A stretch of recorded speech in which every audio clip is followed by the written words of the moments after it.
tornar seu ato de ir e vir mais rápido. Para tal, utilizou elementos disponíveis na natureza.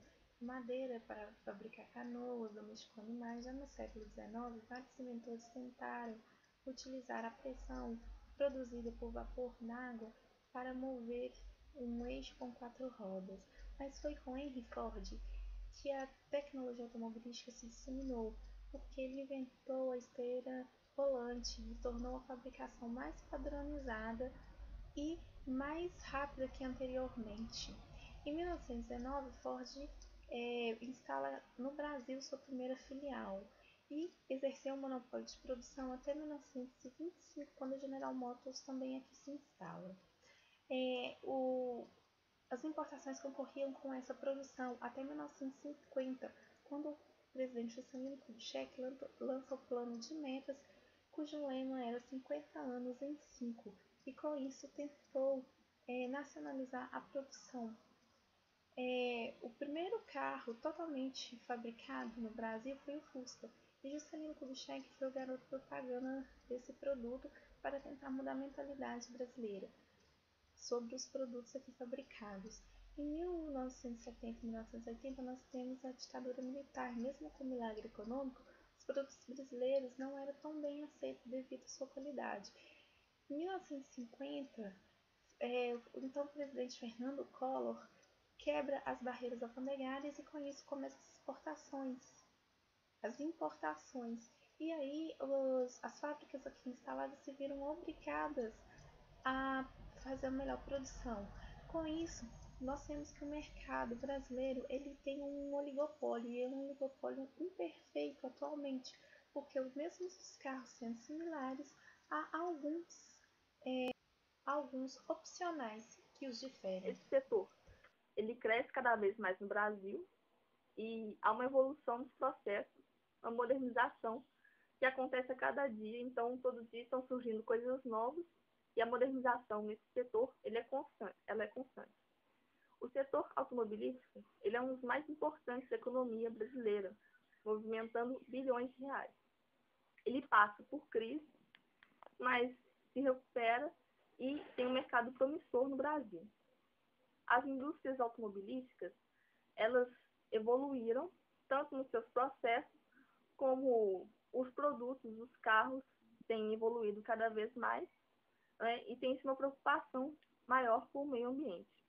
Os materiais usados pela indústria automobilística têm mudado e hoje procura-se carros que atendam a população, que sejam mais leves, às vezes mais econômicos. Então, hoje, as indústrias siderúrgicas têm um concorrente, os seus produtos têm um concorrente forte, que é o alumínio e outros produtos como citados no nosso trabalho. Também, nós citamos no nosso trabalho o texto de Júlio César, onde ele fala que as indústrias automobilísticas em si ainda não tinham equipamentos. E quem começou a usar os robôs, os computadores dentro das fábricas, foram os fornecedores, foram indústrias próximas à indústria automobilística, e depois esses equipamentos foram introduzidos à indústria automobilística. Então, hoje, nós podemos observar que os carros, né, produzem muito mais, hoje a produção é muito maior, os carros evoluíram muito, né, em questão de melhorias e modernização, e nós temos, além de carros modernos, procura-se produzir carros que não afetem o meio ambiente e que produtos, né, que realmente atendam às demandas da sociedade.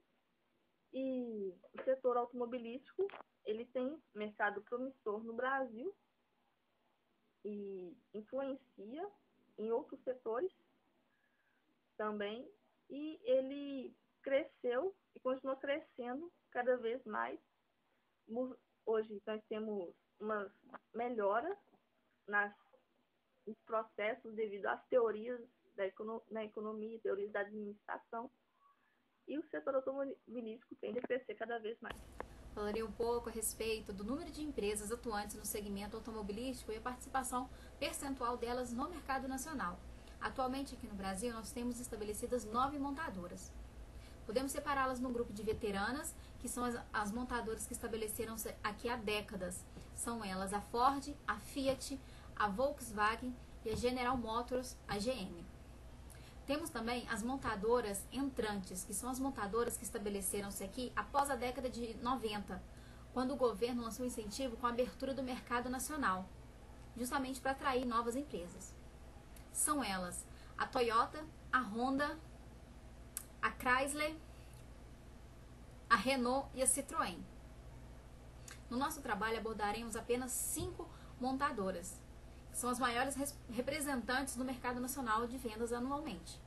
São elas as 4 veteranas, né? A Fiat, a Ford, a Volkswagen e a GM, e uma entrante que é a Renault. Agora vamos mostrar alguns gráficos de participação de vendas delas. Para melhor análise dos gráficos, aconselho a pausar o vídeo.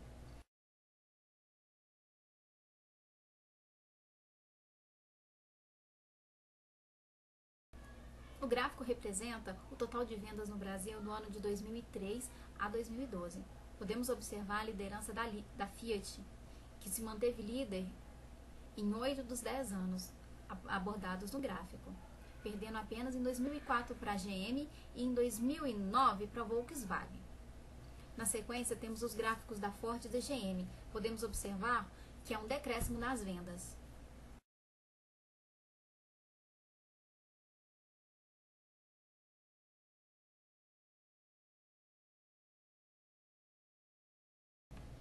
A Fiat e a Volkswagen manteram uma discreta variação no seu percentual de vendas. A Fiat, por exemplo, nesse período de 10 anos, manteve uma variação de até menos de 4 pontos percentuais.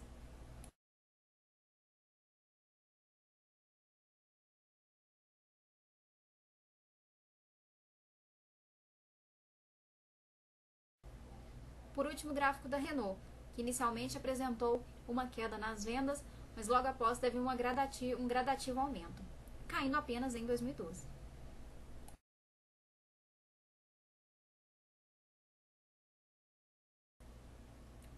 Lembrando apenas que os dados utilizados e as montadoras são de veículos leves.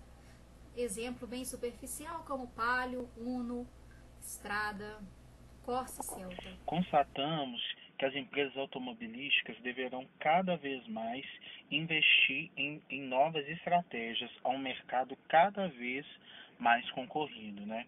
Então elas têm que investir em adaptação, em flexibilização também, de acordo com as novas demandas da sociedade, né? Algumas dessas demandas que elas terão que investir, além da tecnologia, né, é a questão da economia dos combustíveis, deverão ser cada vez mais econômicos.